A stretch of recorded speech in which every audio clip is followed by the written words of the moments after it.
Lawan suamimu, bela dirimu ketika dia menzalimimu. Apakah kamu akan berdosa? Enggak. Kita bahas di... Saya tuh kayaknya udah mati rasa di rumah sama pasangan. Ketika digali ternyata poinnya dikecewakan.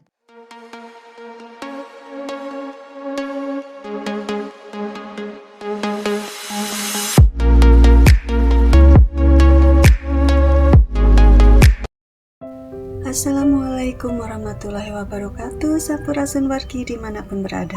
Selamat datang di channel Rahasia Hati bersama saya Tehana. Saya berdoa wargi semuanya sehat-sehat, selalu bahagia dan rezekinya lancar. Amin ya robbal alamin.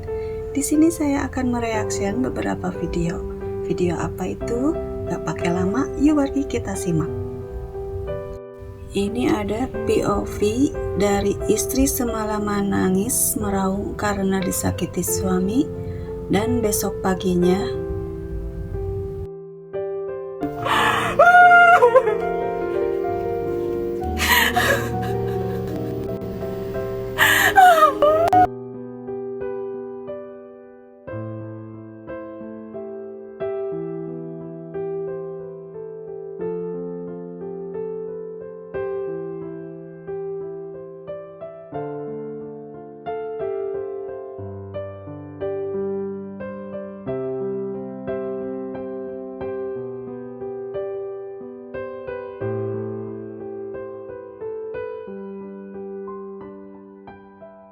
relate sih ini.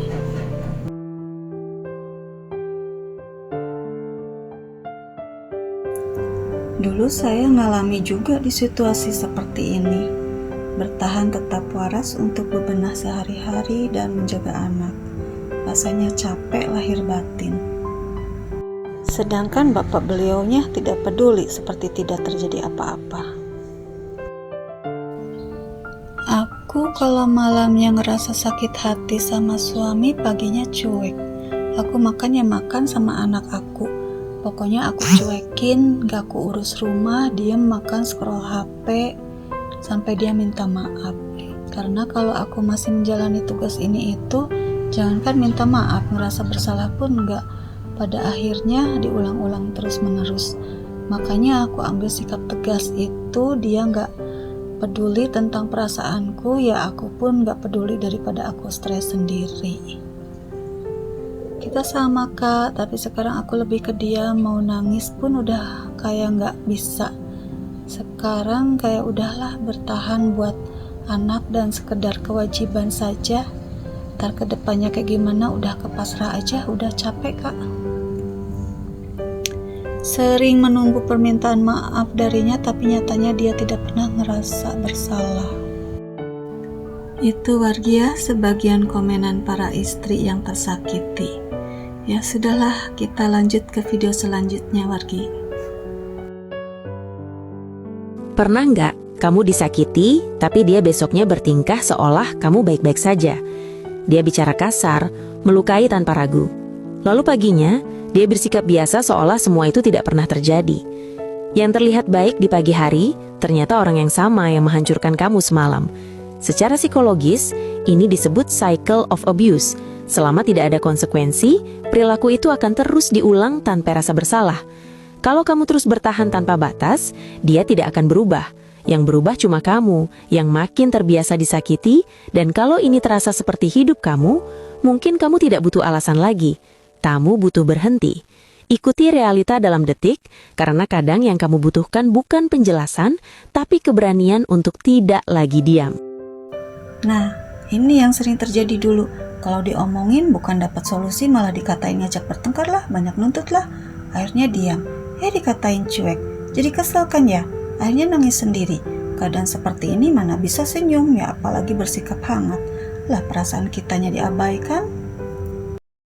Apa mati rasa karena sering dikecewakan? Normal, karena sering dikecewakan. Laki-laki juga ada yang datang ke saya, duh gimana ya, saya tuh kayaknya udah mati rasa di rumah sama pasangan. Ketika digali ternyata poinnya dikecewakan. Biasanya pasangannya itu tipe-tipe orang yang tidak mau menyelesaikan masalah. Jadi ada percekcokan, dibicarakan, udah gak usah ngomong lah, udah pergi, menghindar, tidur gitu kan. Pokoknya menghindar berbagai macam cara. Sebetulnya siapapun individu, bagaimana cara masa kininya menyelesaikan masalah itu tergantung tergantung dari bagaimana di masa awal kehidupannya, di kehidupan masa lalunya, dibimbing, terampilkan oleh orang tua untuk mampu menyelesaikan masalah. Regulasi emosi, meregulasi pikiran, cari cara yang lebih tepat supaya ketika membicarakan masalah itu didapat sebuah solusi, keputusan apa atau kesepakatan apa. Jadi pertanyaannya, apakah itu normal? Bukan normal, tapi banyak harus diselesaikan. Karena kalau dibiarkan terus akan ada satu titik meledak. Justru yang harus diwaspadai itu kalau istri perempuan itu sudah benar-benar diam. Itu artinya dia sudah menyudahi relasi ini. Mungkin dia masih menjalankannya hanya untuk menjalankan saja. Entah pertimbangannya anak, keluarga, atau apapun itu. Tapi sekali lagi ini tidak benar. Karena Allah memberitahu bahwa keluarga, berumah tangga, berkeluarga itu adalah ibadah. Kalau sudah seperti ini kan sudah tidak jadi ibadah. Sebaiknya cari solusi. Minta pertolongan ada ahlinya. Jangan asal bicara pada siapapun ya, karena akan bahaya. Iya, pada akhirnya saya juga sampai di fase mati rasa ketika bapak beliau berucap, "Saya begini, mau terima tidak ya sudah, jangan terlalu mengedepankan perasaan."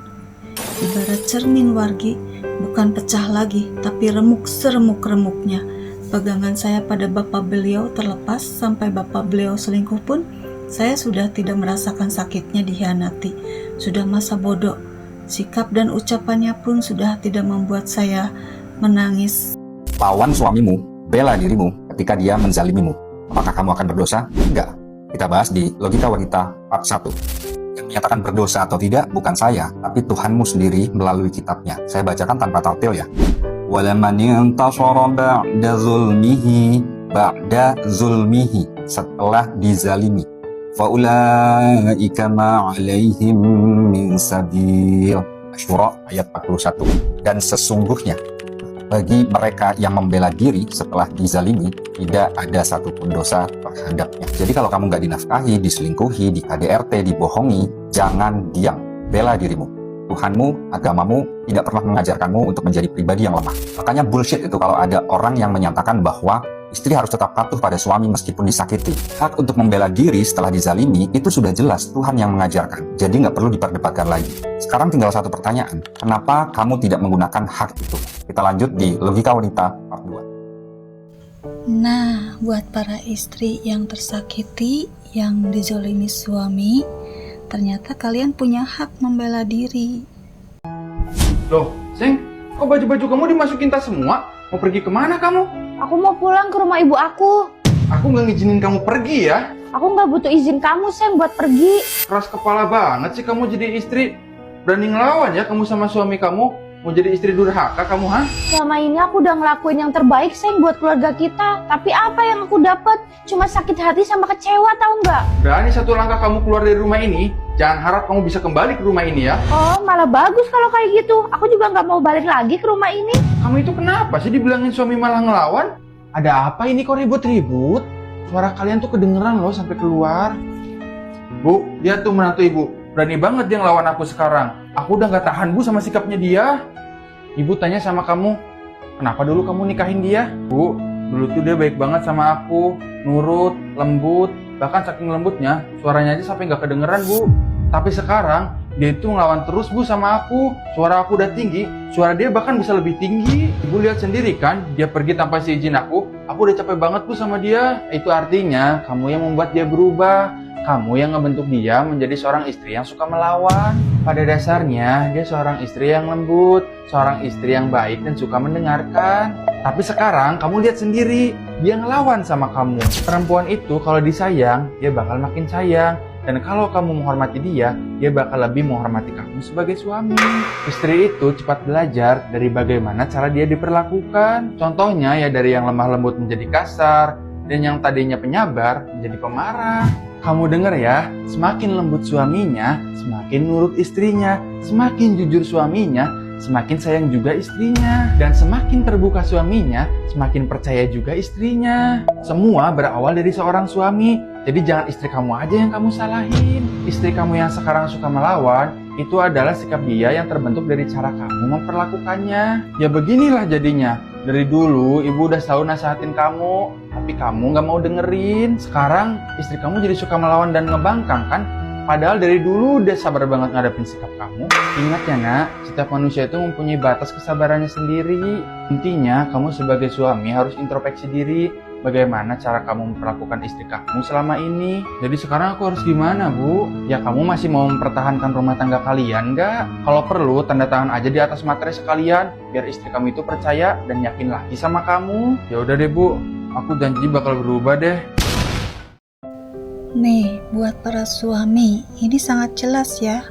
Gak rugi kok kalian berbuat baik, lembut, penuh kasih sayang sama istri. Justru ini investasi sampai tua. Yang akan ngurus dirimu kan istri. Jika kau muliakan istrimu, maka tidak hanya anak dan istrimu saja yang memuliakanmu. Allah pun akan memuliakanmu. Baik wargi, terima kasih sudah nonton sampai akhir. Mohon maaf jika ada salah-salah kata. Silakan berbagi curhatan wargi di kolom komentar supaya hati wargi lebih plong. Jika wargi suka dengan channel ini, tekan tombol like and subscribe. Dan jika dirasa bermanfaat, silakan share supaya wargi yang lain dapat merasakan manfaatnya. Dan jangan lupa nyalakan notifikasi supaya tidak ketinggalan video selanjutnya. Wassalamualaikum warahmatullahi wabarakatuh. Sampurasun.